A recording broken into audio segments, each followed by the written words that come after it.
ఆయన దిశగా వెళ్తున్నారు కనుక ఇప్పుడు ఏమవుతుంది, సో ప్రకృతికి దీనికి లింక్ ఉంది. అంటే ఏంటి, మనకి జనరల్గా మనకి సీజన్స్ మనం చెప్పుకుంటూ ఉంటాం.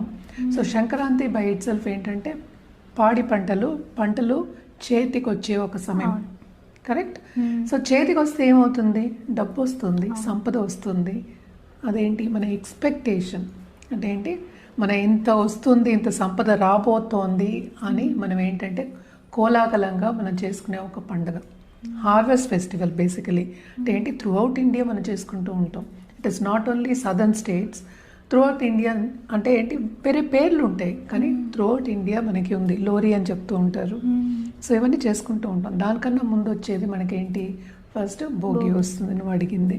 సో భోగికి ఏమవుతుంది అక్కడ మనకి ఏంటంటే, భోగి మంటలు ఎందుకు పెడతాము, ఇట్ ఇస్ బికాస్ ఈ సీజన్లో మనకి ఇన్ఫెక్షన్స్ ఎక్కువ వస్తాయి. అందరికీ తెలుసు, చలిగా ఉంటే ఫాగ్ ఉంటే